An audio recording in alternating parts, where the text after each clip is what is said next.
Good morning, student, and welcome to the environmental studies classes. And today we'll be studying about environmental pollution and various types of pollution, and we'll study in detail about thermal pollution and nuclear pollution. So look at this picture. You must have walked past these kind of places, and you must have covered your nose. If you see the sky is gray and the air is filled with the smoke, water is littered and it is totally polluted. So obviously you will cover your nose while walking through these areas. Why? Because you want to breathe in clean air and you want to drink clean water. Now, presence of these harmful substances in environment causes environmental pollution, and depending upon which entity is polluted, we have different kind of pollution. Now, why does it matter? It matters to us because this pollution causes harm to our health, animals' health, and causes damage to the nature also. So something we have to do about it. So first we'll study about the various types of pollution. Now, depending upon which entity of nature is polluted, we have air pollution, soil pollution, water pollution, land pollution, thermal pollution, and nuclear pollution. So we will be studying today about thermal pollution and nuclear pollution. So thermal pollution is a hidden threat to the environment. What is thermal pollution? The sudden rise in the temperature of the water bodies is called thermal pollution, and it causes harm to the aquatic life and also the economic activity that is going on in that area. So thermal pollution is a great threat to our environment also. Now, what are the causes? How the temperature of the water body rises suddenly in that particular area? The various causes are as follows. Water is used as a cooling agent in industries, and after using water as a cooling agent, the industries will release that water into the nearby water bodies, and that will increase the temperature of that water body. Then soil erosion. We all know that soil erosion is when the top fertile layer of the soil worn away due to the air, wind, and other natural causes. That is called soil erosion. Now, where this soil goes? It goes and deposited in the riverbed.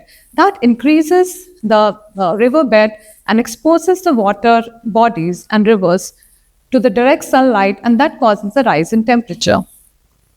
Then deforestation. When the when the water bodies are not covered properly, surrounded by forest and trees, that also exposes them to direct sunlight, thereby causing the increase of the temperature of that river. Then we have runoff water from paved surfaces. Obviously, when there are no forest, the urban surfaces will be very hot, and when the water will pass through these hot urban surfaces, the temperature of the water will become very high. The natural causes, underwater volcanoes. When the volcanoes release the hot lava to the surrounding water, it will increase the temperature suddenly. So water is used as a coolant. You all must have come across seeing people using water to cool down the engine of the vehicle. Same way, even the industries, they also use water as a coolant. So why we are using water as a coolant? Because water has high specific heat capacity. That means water can absorb more amount of heat without actually rising its temperature remarkably.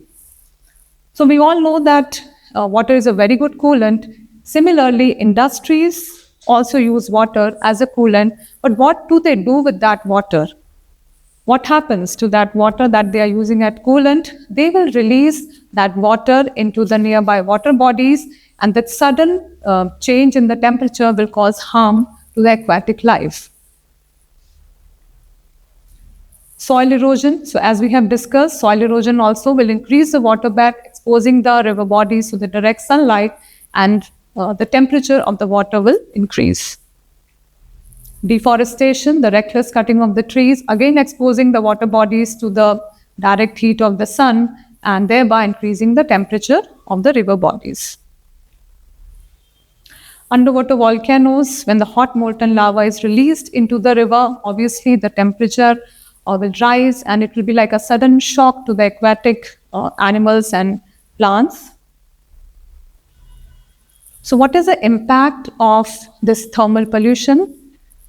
Yes, there is a direct impact of this thermal pollution on the aquatic life. It will disrupt the ecosystem in that particular area, and also it will harm it will give rise to the increase of the algal bloom. So algal bloom, what is algal bloom? Algal bloom is the green layer you must have seen on the river bodies. That is also due to the sudden increase in the temperature of the water. Then the reduced oxygen level, even the oxygen level of the water also will go down, and that will suffocate the aquatic life, fishes, causing harm to their growth. Species migration. Obviously, the species will migrate to the colder waters for their survival. So the sudden rise in the temperature of the water body comes as a thermal shock to the fishes. So we can see that due to this sudden increase in the rise of temperature, what happens? The oxygen level also goes down, and this suffocates the fishes. The aquatic life of that area will get disrupted, and the total food chain will get disturbed of that particular area because of this thermal pollution. So this algal bloom, there is a term used, there is a term for this particular algal bloom, that is eutrophication.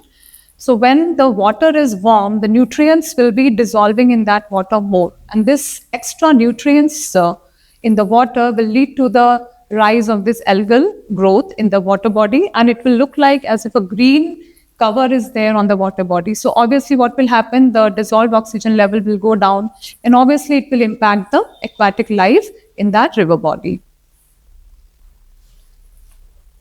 So now, what are the control measures we can take to reduce this thermal pollution? So obviously the coolant that industries are using before releasing it into the nearby water body, they can cool it down. They can use cooling ponds and cooling tower before releasing it into the nearby oceans and river bodies. If they cool it down, and they can reuse it also for other purposes. They can recycle the same water, and they can conserve and preserve the resource also.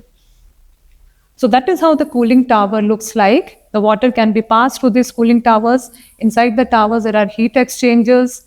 The water can be cooled down, and the steam also can be condensed back.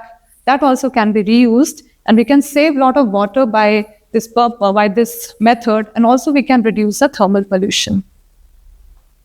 Cooling ponds. So this is how a cooling ponds look like.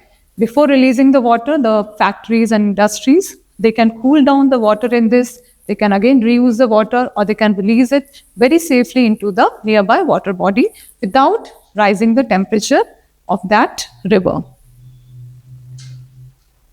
So remember, there is no planet B, and the greatest threat to our planet is the belief that someone else will do it. No, it is our responsibility, our duty to save our planet. Thank you.